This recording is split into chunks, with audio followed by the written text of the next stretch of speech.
The sun is rising over the distant mountains of Honshu, its rays filtering gently through tall bamboo groves and rustling cedar trees. It is a landscape untouched by modern hands, where narrow paths wind through tranquil rice fields and wooden farmhouses line the winding rivers. Overhead, cranes wheel gracefully through the dawn sky. Somewhere in the distance, the faint clang of a temple bell echoes through the valley. This is Japan before it became a nation-state, before emperors ruled in name and shoguns ruled in power. A Japan not yet unified, but filled with noble clans, remote provinces, and courtly customs. A Japan on the cusp of becoming something new. Tonight, or rather, as you fall asleep, we will explore the story of feudal Japan, from its quiet beginnings in the Heian court to the rise of the samurai class, the shogunate, and the birth of a warrior society that would shape Japanese identity for centuries. Our journey begins in the 8th and 9th centuries, in a world centered around the imperial capital of Kyoto, then known as Heian-kyo. This was a time when courtly nobles in flowing silk robes composed delicate poetry and observed the rigid beauty of seasonal rituals. But even as the court grew more refined, power slowly began to shift away from aristocratic ceremony and into the hands of warriors from the provinces. As we drift through the centuries, you'll hear the gentle rise of samurai clans, such as the Taira, Minamoto, and Fujiwara.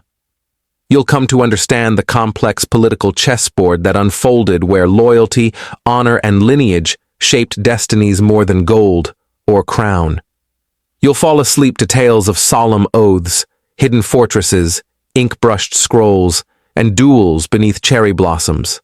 You'll learn about the rise of the shogunate, where military rulers held true power while emperors became figureheads, and how Japan came to be ruled not from the palace, but from the sword. Along the way, we'll walk through wooden villages and mossy temple gardens. We'll pause in incense-filled shrines and mountain monasteries. We'll see the country through the eyes of peasants and monks, courtiers and samurai. And always, we will return to the quiet rhythm of everyday life in medieval Japan. The click of sandals on a stone path, the rippling of a silk banner in the wind, the hush of snowfall on a castle wall. Feudal Japan is not just a story of warlords and warriors, though it certainly has them. It is also a story of transformation, a story of how local clans, seeking security and justice, built parallel systems of authority to protect themselves, of how provincial leaders became daimyo feudal lords, and how these daimyo came to wield more influence than emperors themselves. It is a tale of balance between tradition and change, between elegant courtly life and the practical demands of defense, governance, and survival. It is, in many ways, the story of how Japan found its shape politically, culturally, and spiritually. In the chapters to come, we will move gently through time from the golden glow of the Heian period, through the turbulence of the Genpei War, and into the disciplined order of the Kamakura shogunate. We will follow the rise of military families and the decline of imperial control.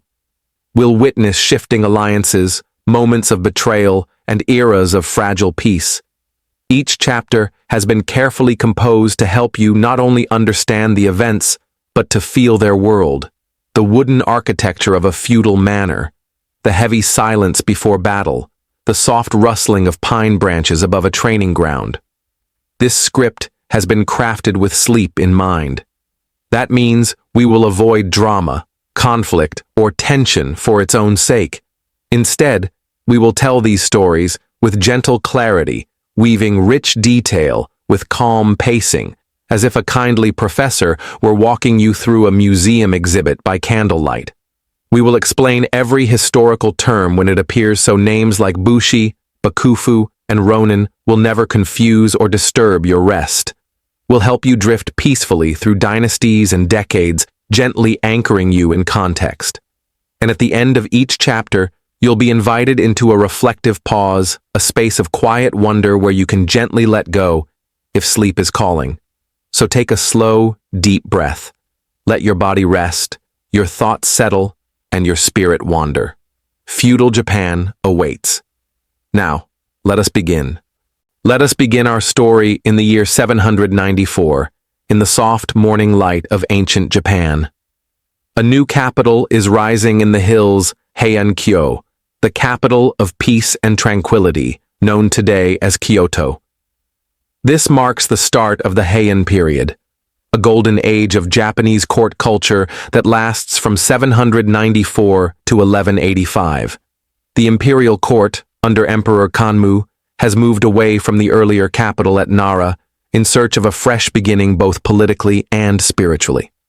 The hills surrounding Heian-kyo are thick with cedar trees, and the rivers run clear.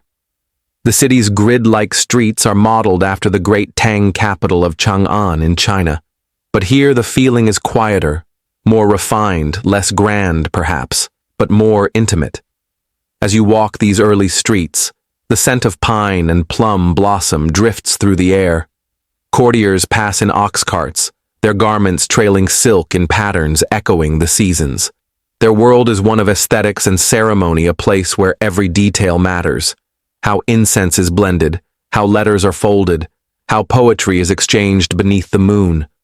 This period is defined not by warfare, but by beauty, especially in the courtly circles that orbit the imperial family. The aristocratic class, or kug, dwell in wooden villas with sliding screens and manicured gardens. Inside, they write poetry in calligraphic brushstrokes and study Chinese classics. But slowly, a uniquely Japanese culture begins to flourish, distinct from the Chinese models once revered. One of the most remarkable changes is in the realm of language. Though Chinese remains the language of government, a new script, kana, emerges. Kana allows for writing in Japanese sounds, giving rise to some of the earliest and most enduring literature in the Japanese language. In the soft candlelight of a noblewoman's chamber, ink flows across paper scented with lavender.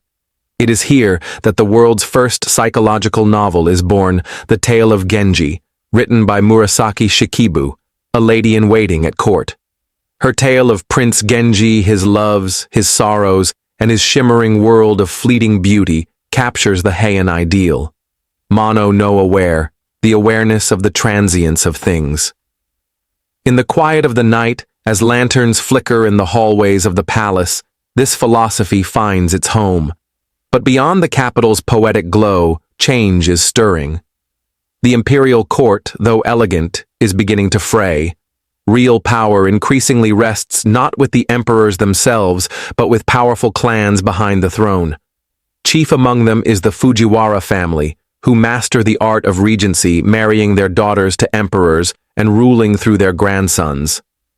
The Fujiwara act as regents, or sesho and kampaku, often wielding more authority than the monarchs they serve. They govern not through force, but through intricate webs of marriage, ritual, and influence. Their palaces are near the imperial compound, and they control access to the emperor himself. In time, their dominance becomes so complete that the emperor becomes a ceremonial figure, a sacred but distant presence, draped in layers of silk and tradition.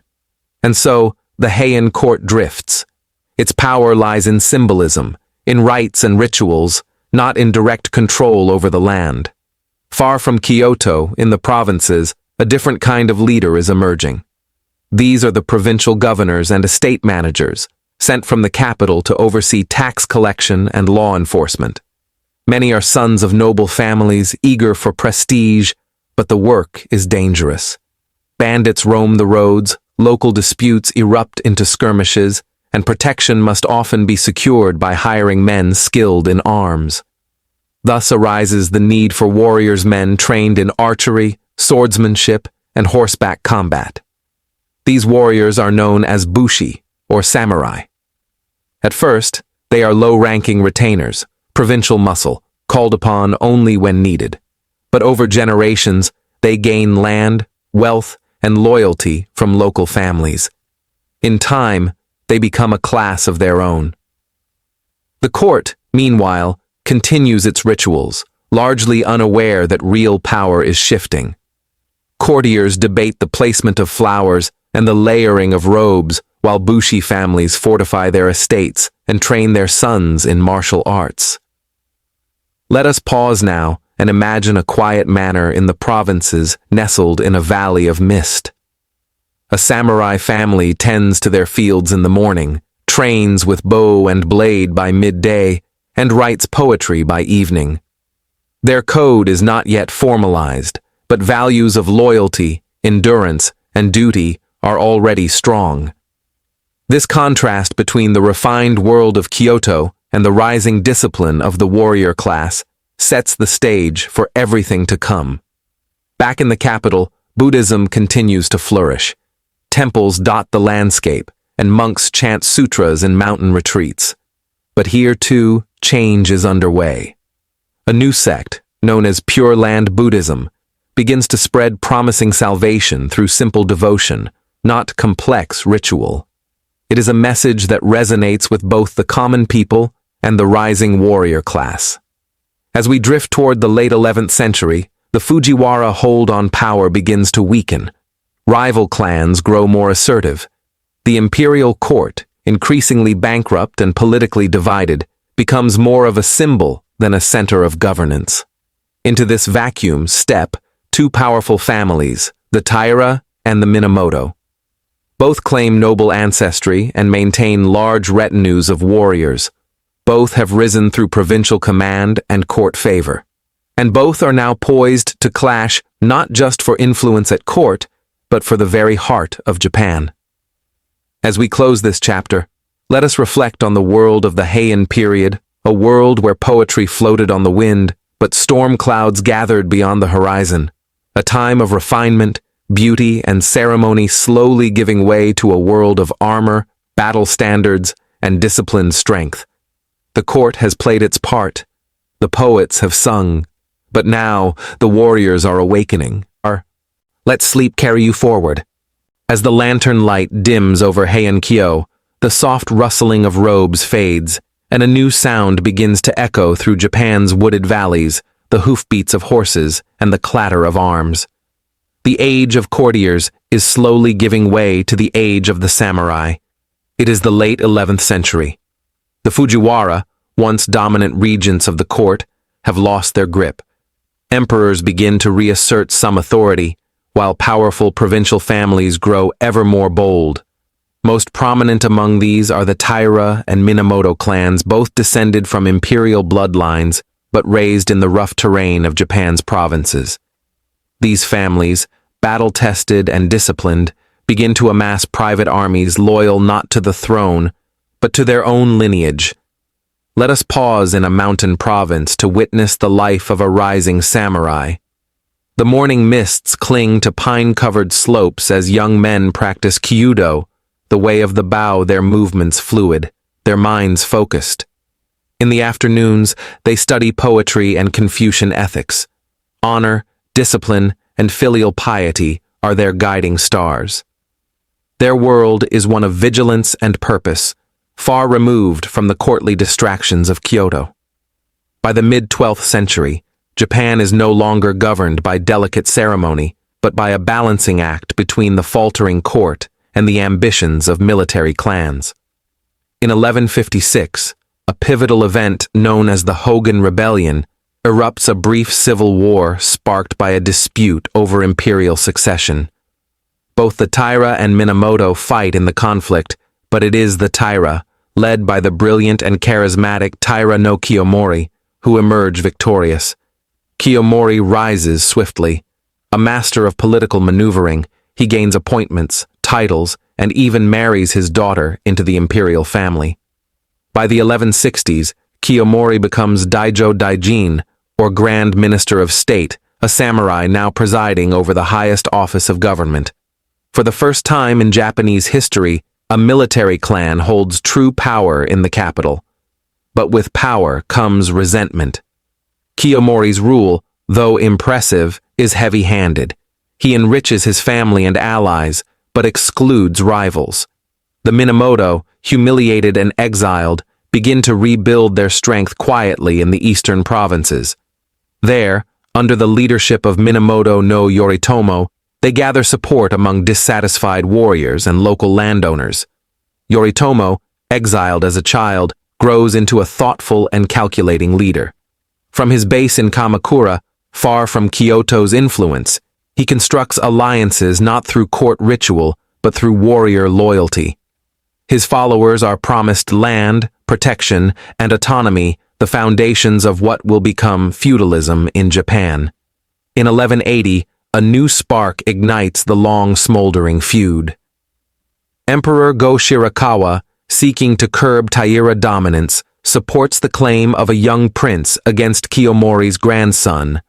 The result is all-out war, the Genpei War, a nationwide struggle between the Taira and Minamoto clans that will determine the future of Japan.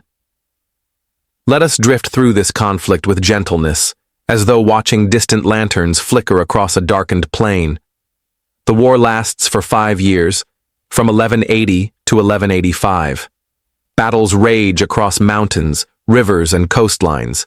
Castles are besieged, villages torn apart, and loyalties tested. But even amid the violence, there is grace and solemnity. Samurai duels are fought with formality and respect. Warriors compose death poems before battle, their words carried on the wind. The war culminates in the legendary Battle of Dan no Ura, fought in the Straits of the Inland Sea in 1185. The Taira, cornered and desperate, face off against the Minamoto navy. Arrows fly across the waves, banners snap in the wind, and the sea churns with the chaos of war.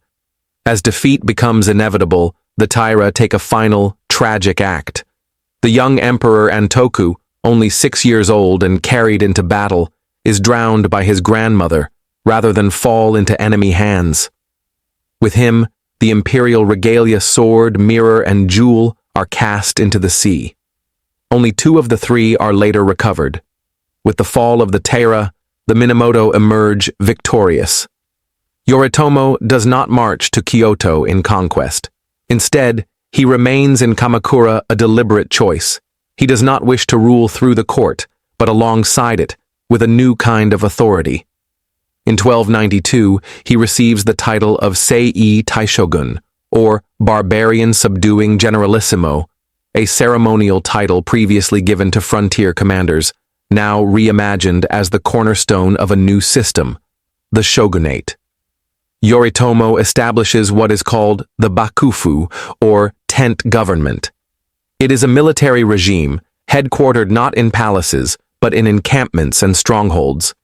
From Kamakura, he governs through a network of Gokenin loyal retainers and Jito and Shugo, who manage estates and provinces. Under Yoritomo, a delicate balance is struck. The emperor still reigns in Kyoto, performing sacred rites and serving as the divine symbol of the nation. But real power lies with the shogun, who commands armies, collects taxes, appoints officials, and settles disputes.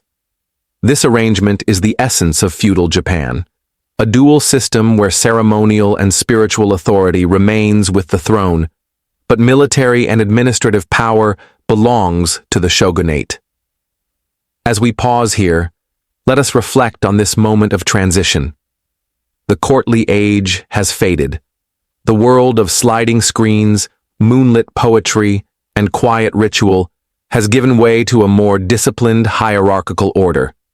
The Bushi, once retainers in the shadows, now stand at the helm of Japan's destiny. Yet even now, in the Kamakura period, beauty persists. Temples continue to hum with chants.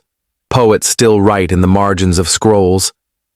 And in the snowy courtyards of distant manors, young warriors train beneath pine trees, their breath rising in the morning air. Japan has entered a new era, one ruled not from golden thrones, but from lacquered saddles and scroll-filled command tents. The rise of the samurai is complete. Sleep now, and let the gentle sounds of waves and war horses fade into silence. We now find ourselves in the early 13th century, in a quiet stronghold nestled between the sea and wooded hills, the city of Kamakura. Mist curls through the trees, as the bells of Engaku-ji Temple echo softly in the distance. This is the new center of power in Japan, not the grand court of Kyoto, but the more austere, disciplined seat of the Kamakura shogunate. Here, under the firm hand of Minamoto no Yoritomo, the foundations of a military government or bakufu have been laid. His government does not rule in the name of ceremony, but in the name of control. This is a Japan shaped by warriors, maintained through oaths, and fortified by the practical needs of law, land, and loyalty. In Kamakura, governance is efficient and sober. Gone are the elegant silks and poetry contests of the Heian court. In their place, armor lacquered black, ledgers marked with land allotments, and councils of samurai advisors. The bakufu governs alongside but not beneath the emperor. The result is a dual system. Kyoto maintains its rituals, while Kamakura handles real affairs. Yoritomo establishes a network of officials to manage the provinces. The jito, or estate stewards, collect taxes and supervise agricultural production. The shugo, or military governors, keep order and suppress rebellion. These men are usually samurai loyal to the shogunate, rewarded with land, or the right to collect income from certain estates. Thus, a feudal structure begins to solidify, one based not on birth alone, but on service, allegiance, and reward. But even the strongest regimes face the test of time. When Yoritomo dies in 1199, a power vacuum emerges. His sons are young and inexperienced. Into this gap steps the Hojo family, relatives of Yoritomo's widow, Hojo Masako, a formidable figure in her own right, known as the nun shogun, after taking religious vows while still wielding political influence. The Hojo do not claim the title of shogun themselves. Instead, they serve as shikin regents, effectively ruling from behind the scenes. This subtle control allows them to manage power without disturbing the shogunate's outward structure. Under the Hojo, Japan enjoys relative peace. Roads are maintained, laws are codified. The Goseibai Shikimoku, or Formulary of Adjudications, is compiled in 1232, a clear set of legal principles for samurai disputes. In this order, the ideals of the warrior class begin to crystallize. Samurai now live according to an emerging code of conduct, the way of the warrior, or Bushido. Though not yet formalized as it will be centuries later, its core values are evident: loyalty to one's lord, courage in the face of death, discipline in life, and a deep sense of duty. These ideals are shaped not only by practice, but by belief. Buddhism, particularly Zen, finds fertile ground among the warrior elite. Its emphasis on meditation, self-control, and the acceptance of impermanence resonates with samurai facing the constant presence of battle. In Zen, there is no fear of death, only awareness of the present moment. Let us pause now in a small temple courtyard.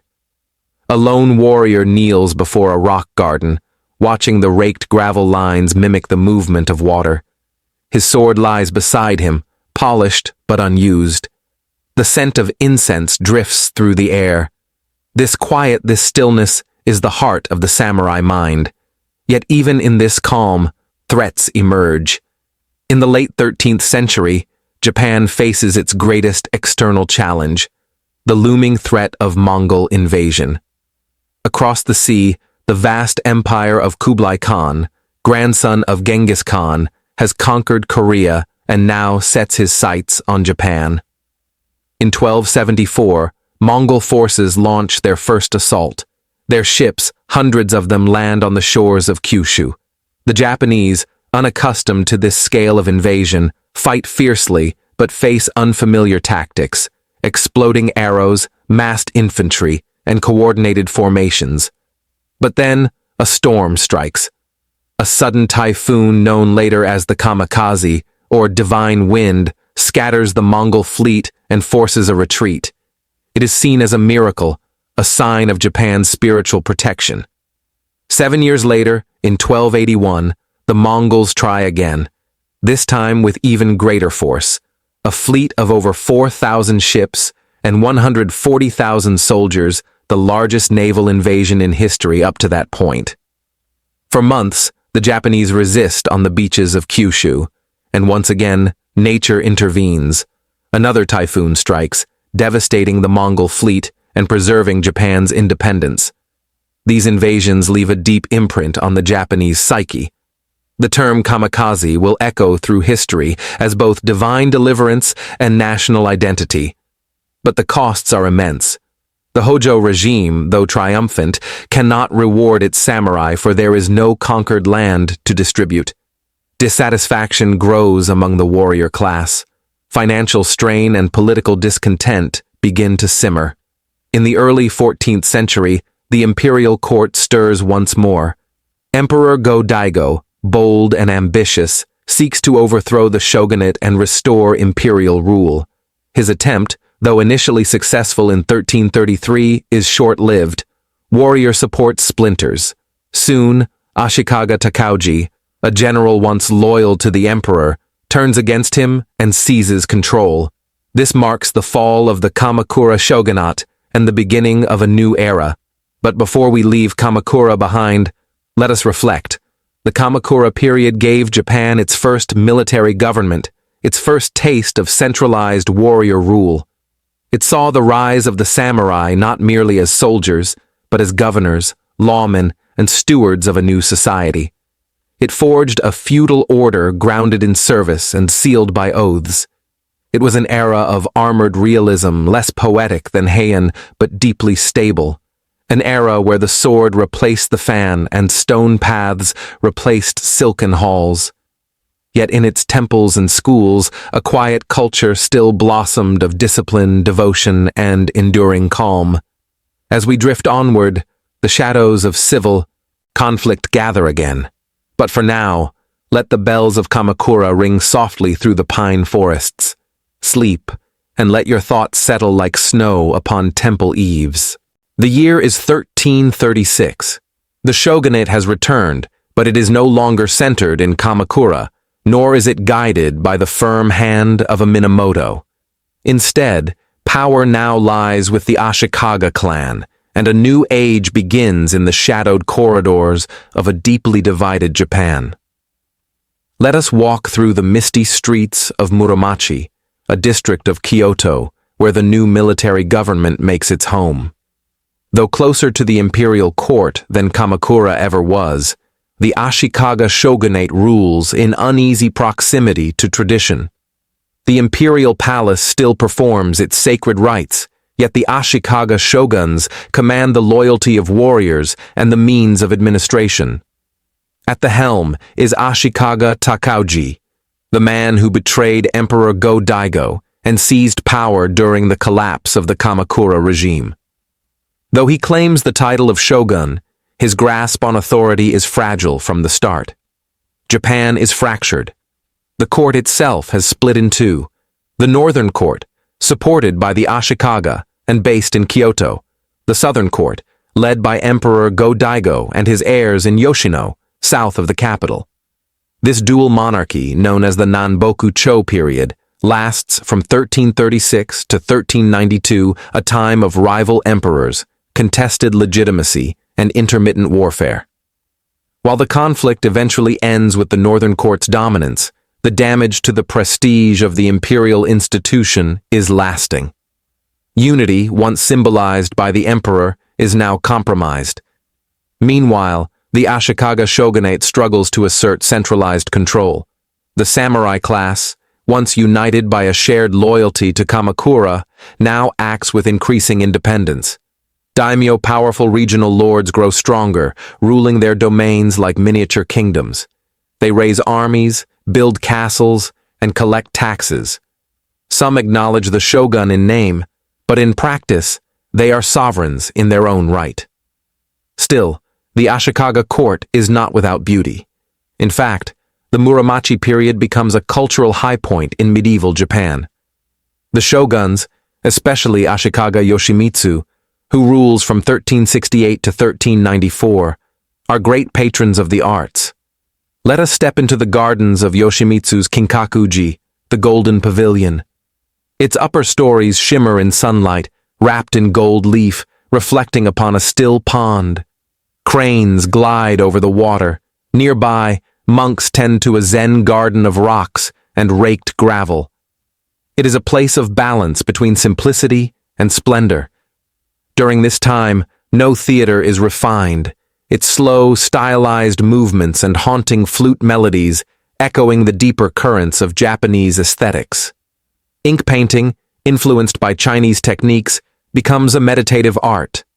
The tea ceremony, or chanoyu, also begins to evolve, a quiet, precise ritual of boiling water, whisking powdered tea and serving guests in humble elegance.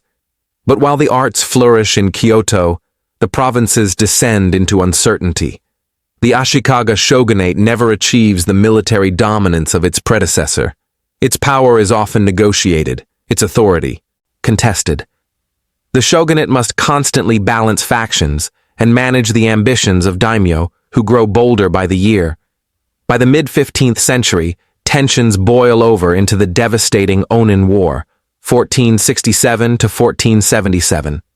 It begins as a succession dispute within the Ashikaga family, but soon spreads into open conflict between rival daimyo. Kyoto itself becomes a battlefield. Mansions burn, temples are looted. The capital, once a jewel of courtly and cultural life, is reduced to ash. The aftermath of the Onin War ushers in a century of chaos, the Sengoku Jidai, or Warring States period. From roughly 1467 to 1600, Japan fractures into dozens of competing domains. Central authority collapses. The Ashikaga shogunate, though still nominally in place, is powerless. Let us drift through the war-torn countryside of this era. Fields lie fallow. Peasants, conscripted into militias, wield bamboo spears beside Ashigaru foot soldiers. Castles rise atop hills, their walls of stone and wood bristling with defenses. Daimyo fortify their holdings and fight bitterly over borders, honor, and survival. Yet from this hardship emerges innovation. The Sengoku period is marked by dramatic military and political development. Castle architecture becomes more complex, with multiple layers of walls, towers, and moats. The arquebus, an early matchlock firearm, is introduced by Portuguese traders in 1543, changing the nature of warfare in Japan. Daimyo like Oda Nobunaga embrace gunpowder tactics, leading disciplined ranks of musketeers into battle. But beyond weapons and walls, something deeper shifts. The relationship between lord and retainer becomes more contractual. Feudal bonds are no longer based solely on hereditary ties, but on negotiated service, reward, and military merit. Loyalty is still prized, but now it must be earned and maintained. And amid the ashes of war, a new class begins to rise. The Ronin masterless samurai, cast adrift by the deaths or disgrace of their lords. Some wander the country as mercenaries or monks. Others turn to banditry. Their presence reflects a changing world, one where the old certainties of feudal hierarchy are fading. As we pause here, let us reflect on this complex and turbulent era. The Ashikaga shogunate, born in betrayal and defined by fragility, oversaw both brilliance and collapse. It nurtured a cultural renaissance of gardens, poetry, theater, and tea, while failing to stem the tide of civil strife. It tried to rule from Kyoto, close to the emperor, but could not hold the realm together. The result was fragmentation, but also resilience. Out of the chaos of the warring states would come leaders of vision, generals of genius, and a dream of unification. But for now, Japan remains a land of fractured allegiances, a realm of many lords, each watching the horizon for signs of friend or foe. Let sleep ease the weight of armor from your shoulders. Soon, the fires of war will give way to a new order. As we drift into the final century of feudal Japan, the land is still fractured. Dozens of warlords, daimyo, rule competing territories, bound by shifting alliances and ancient rivalries. The imperial court is silent. The Ashikaga shogunate is a name, not a force. But from this chaos, a remarkable transformation begins. This is the age of unification, led by three of the most iconic figures in Japanese history: Oda Nobunaga, Toyotomi Hideyoshi, and Tokugawa Ieyasu. Together, they will bring centuries of war to an end, each in his own style, and each leaving his mark on the final chapters of feudal Japan. We begin with Oda Nobunaga, ruthless, brilliant, and bold. In the 1560s, he controls the Owari province in central Honshu.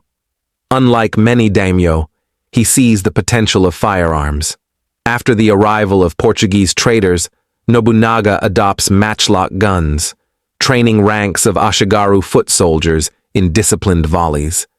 He understands that gunpowder can break the traditions of samurai warfare, and he uses it to devastating effect. In 1560, he defeats a much larger army at the Battle of Okahazama, catching them off guard in a sudden, daring strike. From that moment, his rise is swift. He marches on Kyoto, topples the last Ashikaga shogun, and installs a puppet regime. He sponsors trade, reforms taxation, and breaks the power of militant Buddhist sects that challenge his rule, even ordering the destruction of the Enryakuji monastery on Mount Hiei, a controversial and brutal act. But in 1582, just as he nears unification, Nobunaga is betrayed by a general, Akechi Mitsuhide, and forced to commit suicide in a Kyoto temple. His dream remains unfinished. It falls to his former sandal-bearer, the remarkable Toyotomi Hideyoshi, to continue the work. Hideyoshi rises from humble origins. He is not of samurai blood, yet proves himself a master of logistics, diplomacy, and strategy. He defeats Mitsuhide at the Battle of Yamazaki, consolidates Nobunaga's territory, and completes the unification of Japan by 1590. Under Hideyoshi, Japan begins to stabilize. The wars end, roads are repaired, castles rise, including the grand Osaka Castle, with its stone walls and golden ornamentation. Commerce flourishes. And yet, Hideyoshi is not a shogun. He is given the title Kampaku, or imperial regent, as the court still refuses to grant him samurai status due to his peasant birth. Even so, Hideyoshi enforces sweeping reforms to secure peace. He orders a sword hunt, confiscating weapons from the peasantry to prevent uprisings. He formalizes the class structure, dividing society into rigid categories: warrior, farmer, artisan, and merchant.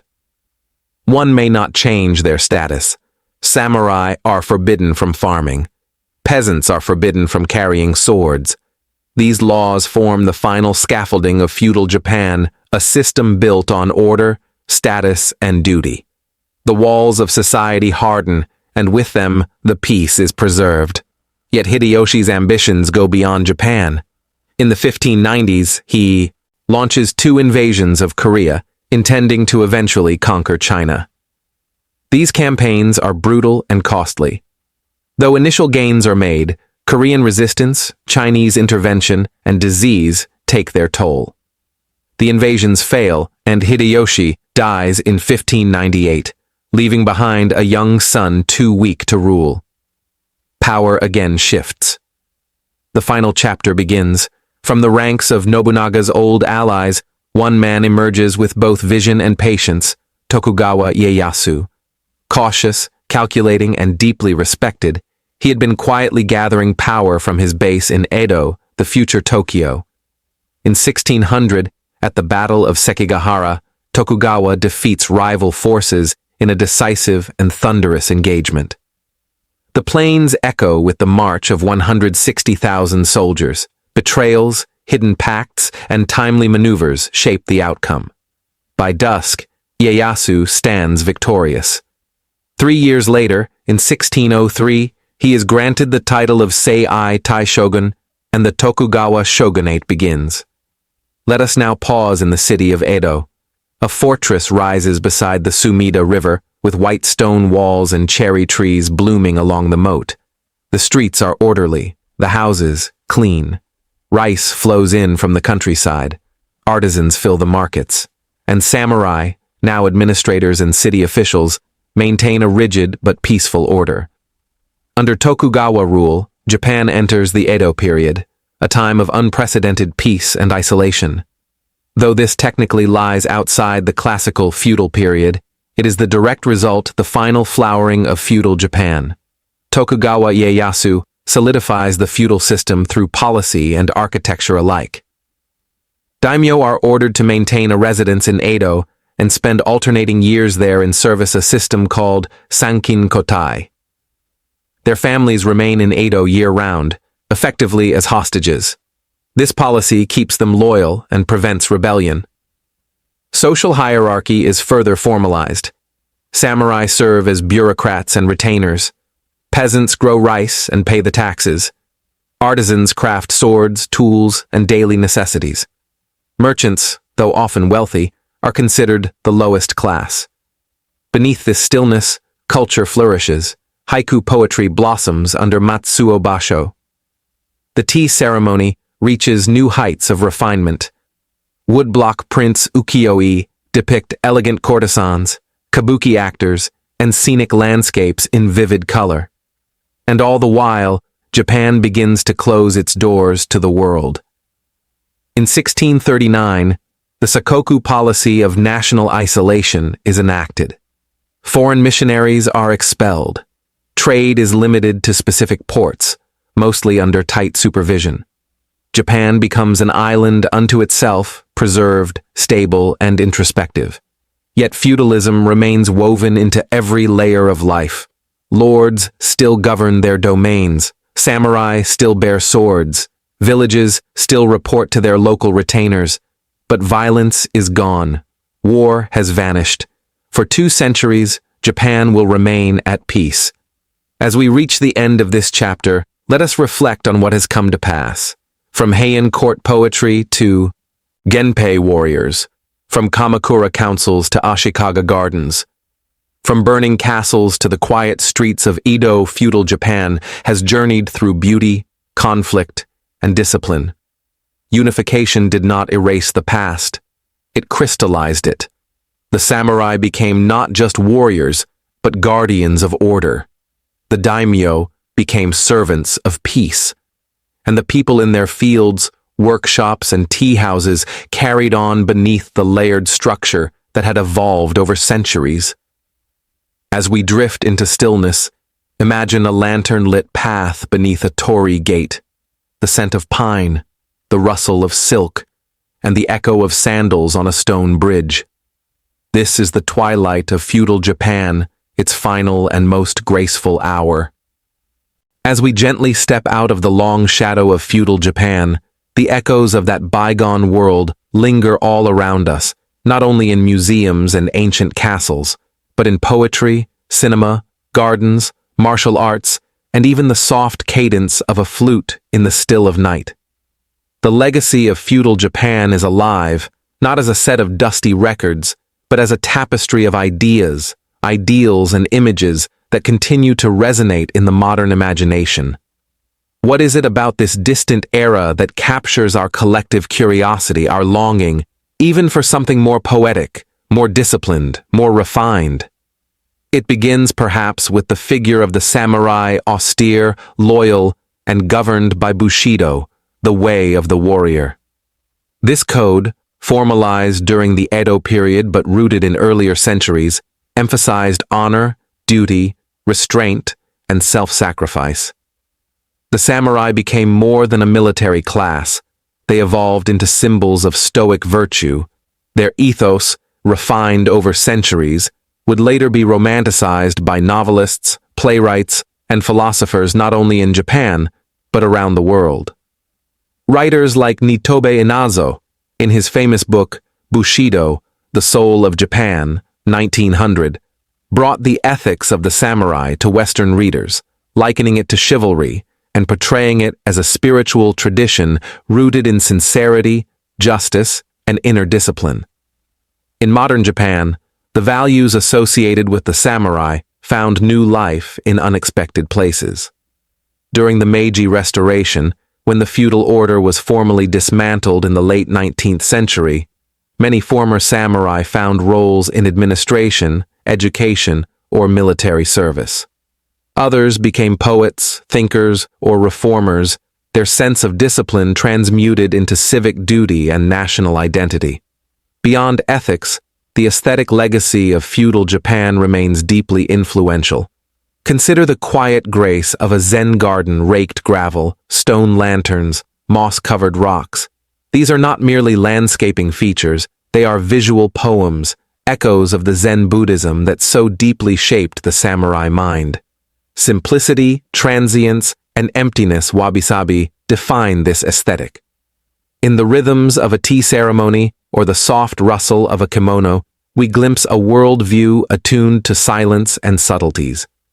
The great castles of feudal lords like Himeji, Matsumoto, and Kumamoto still stand as monuments to engineering, defense, and elegance. With their soaring white walls, winding moats, and multi-tiered towers, they feel like dreams solidified in timber and stone. Tourists walk their corridors today, imagining daimyo in resplendent robes or samurai silently patrolling the gates. Even in modern entertainment, feudal Japan endures. Films by Akira Kurosawa, such as Seven Samurai or Throne of Blood, bring the moral weight and internal conflicts of this period to vivid life. In anime and manga, stories of ronin and wandering swordsmen unfold with a blend of sorrow and serenity.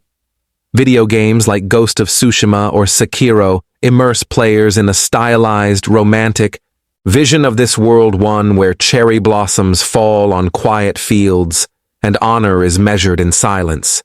But it is not just the warriors who live on in memory.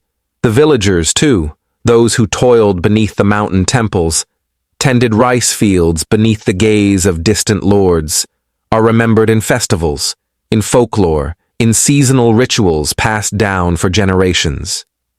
The Matagi hunters of the north, the silk weavers of the interior, the shrine maidens and puppet theater troupes all were part of a world that felt layered, patterned, deeply rooted in the land.